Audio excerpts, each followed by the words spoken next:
Hey everybody out there, and today for you guys I wanted to discuss and talk about the fact that Konami has announced as of yesterday that they are no longer going to be printing rares in main core sets. So first off, let's talk about the information that we currently know, and then let's discuss also the implications this has for the Yu-Gi-Oh game as a whole going forward. So far as we know, Konami, upon yesterday and them releasing the ban list, in addition to that, or I believe very shortly after that, they announced information about Ignition Exalt, which will be coming out in May. In this release, they don't state that they're cutting rares out in a big letter statement or even a line of text. They just pretty much, if I remember correctly reading the information, it's very brief. There will no longer be rares and sets. That's all it says. Or something along that effect. You also see the secret rares being bumped up, as well as ultra rares, and I believe supers as well. Alright. That's the information we know. Now, we don't know if this is going to affect other sets in the game of Yu-Gi-Oh! Such as, the legendary sets, which we just recently got, which have rares in them. Is that going to affect those sets? We don't know yet. We have no idea. Is this mean that in the core sets that they're going to be bumped up? At the moment, we don't know that. If we're going to get more secrets or ultras or super, more ultras and secrets per box, is that going to become a thing?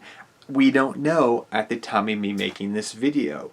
We have very limited information, and I hope in the very near future Konami explains more about this. And I think, and it feels like a little underhanded in some regards, that they released it on the same day as a major ban list change to cover up the fact. I'm not saying that this is what they were planning to do or what they were doing, but it does seem a little sketchy, quote unquote. That's the way I feel about that, and that's what we know so far. We don't know what it's going to affect. We know it's going to be taking effect in Ignition Assault in May, but besides that, we have no ideas. We know that we'll be getting 50 commons, the secret rares are going to be bumped up, and the ultra rares are going to be bumped up. Are we going to get more per box, etc.? That information we don't know. I'm just rehashing what I've said in case somebody zoned out. So, how is this going to affect Yu-Gi-Oh? Different people are saying different things based on the information that we have thus far. This information is subject to change because we don't know all the information yet. Konami could announce something a week from now, and then this changes everything. Because the information I'm giving now is what, and my introspective, is based off what I know right now. Konami could say next week, oh, well, we're upping the number of secrets in a box to 3 secrets in a box, and the number of ultra rares up as well, etc. If that's the case, then I think everything's going to work out fine. But if it's not the case, and it stands as is, because on the notification it says subject to change, if you actually look at that, this is subject to change. So if we go off the information what we know right now, we are no longer getting rares in main core sets. Secrets and ultra rares are being bumped up. Number one thing I want to say about this is this will hide the fact that Konami is short printing stuff. Usually per case, when you open up a core set, you are going to get a playset of each secret. Usually. If something you do not, and it happens on a regular occurrence, usually that means a card is more short printed than others. Now, I'm going to say first off too that we really do not see, and I talked about this in my short print video like a week or so ago, we really don't see short prints that much in core sets, really. We really don't see that at all. Once in a while you have a very particular secret be worth more. Sometimes you'll see an ultra rare be worth more. Ningirsu is a perfect example that came out last year of that. A $30 card like that. However, for the most part, we don't see it as much in core sets as we do, say, in things like Legendary Hero, Magical Heroes, with certain cards being shorted in the North America compared to Europe. It's more noticeable, quote unquote. But we don't know if these short prints are going to be taking effect in those sets as well. We don't know.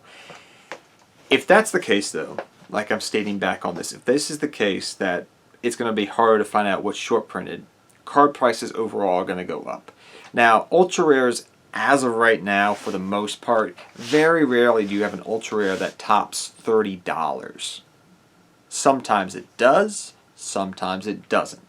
Most of the time, it doesn't. If we look at a lot of ultra rares that have been printed over the last year or so, or since the last 4 years, since these changes, the past changes have been effective, having rares and a super in every pack. The last time Konami changed boxes, ultra rares, they're not as sought after, and supers are kind of cannon fodder, I would say. So saying that, like, supers are cannon fodder, people don't care about supers anymore. I feel like that's going to still be the case, having a super in every pack, but the fact that concerns me is they could do something with secrets. Secrets are going to be harder to get. If you need a playset of a certain secret, it's going to be a little bit harder to get. You can't order a case and get it. How is this going to affect the overall market is yet to be seen, but I could see some Yu-Gi-Oh card prices go up a little bit more. I don't think we're going to get back to the days of Teledad and Tour Guide being $100 a piece and all that. We have seen that kind of sort of return, though, over the course of the last year, where sets are becoming really top heavy. There's 1 or 2 chase cards, which has always been the case with every set. They're secrets, they're hard to get, and they're in that 70 to 100 price range. Now, the reason you're not going to probably see cards go over 100 and you don't see that, and I think people kind of blow this out of water because they don't know it, is if you've ever been to a Konami sanctioned event at a regionals or a YCS, you would know this. Vendors are not allowed, official vendors, are not allowed to price cards over $99.99. $99.99. For you guys over there in the UK who use euros, or down in other parts of the world, I do apologize. You have to do the math, but that is not allowed. Pretty much, you can't go over $100 on a Yu-Gi-Oh card at an official Konami event. Online, that happens, but you'll always notice that if a card, unless from a core set or something of that nature, hits $100 or more, like 110, 120, it very quickly goes back down.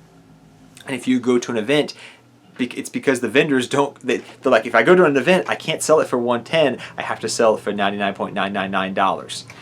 That's how that works. So cards are going to have now a ceiling. They can't go past that ceiling. Sometimes they do, like if it's a very sought after card. Vendors won't take it to the event.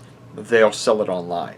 This has happened multiple times. It's one of the reasons why we saw Phantasme at its height, even though it was very sought after.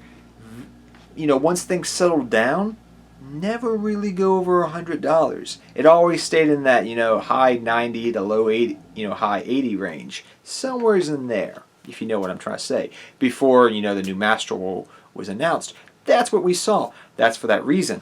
So since I've said this, is what I'm trying to say is there's a price gap. So even if we get more secrets, there are short prints, there's a ceiling there. Either vendors don't take them to the events, or, a coin a phrase, they're just going to become more expensive. But I don't think we're going to go back to Teledad days where dads were so expensive and tour guides were super crazy. Yes, do I think we're going to see a little bit more play sets on super competitive decks that are dominant, maybe be a 300 a play set? Yes. I don't know how Konami's going to deal with this. I think it hurts the community as a whole. Am I sad to see rares go? No. Do I like rares? Yeah, I actually kind of do. Because they're kind of, the poor man's high rarity. There's many cards out there that I've actually sought after because Gear Town is a perfect example. Did you know that Gear Town's highest rarity is a rare from Turbo Packs back in the day? No, you probably did not. But if you wanted to play Ancient Gears and you want to bling it out, man, you need those rare Gear Towns. Rares, for the most part, don't matter so much in the game of Yu-Gi-Oh! As much anymore. They're a cheaper way to get cards, but I find that supers kind of have that same niche.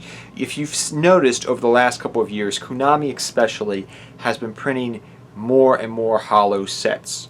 Back in the day, the only time you would see a hollow set or a set that had all hollows in it was usually Hidden Arsenal. new set coming out, new archetypes coming out, reprints of some staple cards. It would come out once a year. Nowadays, we have Battles of Legend, Legendary Collections, we have this and that, supers in every pack. I think we're kind of spoiled on how many holos we get. I don't know if Konami's doing this for budget cuts. Some people have brought that up as well, but I don't think that's the case. I think it's more for mainstreaming, because do they really matter anymore? They can save some money. Maybe they'll use it somewhere else. Maybe they'll put 3 secrets in every box instead of 2. We'll have to wait and see how this all plays out. I don't think, I always try to keep Konami, even though I sometimes am optimally cautious with them due to being past psychic abuse, let's say, and just having bad memories of the past. They have, for the most part, have the player's interest, for the most part, at the best of their hearts, I feel like, at the end of the day. And I think it's all going to work out well in the end. Though, like I said at the beginning of this video, I thought it was a little underhanded of them to do that and not give a better explanation of just, oh, here's the information, we're not going to let you know about anything else. Here's the ban list, bye! And it's just kind of like, question please. You get my drift. I just feel that a little bit like they could have explained it a little bit more. But like I said, it's only been, what, 48 hours, 24 hours? Yeah, they could let more information happen next week. It's a Friday, probably everybody's home. They're probably like, oh dang, well, people are noticing this, we should have said something more about it. We'll do it next week. I have a feeling that may be happening, but we'll have to wait and see. If it stands as is, like I said, I think you're gonna see more expensive cards. You're gonna see sets become more top heavy. I mean, we're gonna have to wait and see how it all plays out. I think people are doing a lot of speculation, and these are just my thoughts. If it stands as is, I think we're gonna get more information announced to us in the future. But I just want to discuss about this and say that I don't think it's going to really hurt that much as people think right now. I think people are just kind of, oh, the ban list, Master Rule 5 coming out. Oh my gosh, they're cutting rares out of core sets. Ah! Like, I think people are just going crazy right now at Yu-Gi-Oh! Just in general for the last month with all this crazy stuff going on. But please let me know your thoughts down below on rares no longer being in core sets as of right now. Till next time, guys, take care, have fun dueling, good luck dueling, and I'll see you guys next time. Take care, everybody.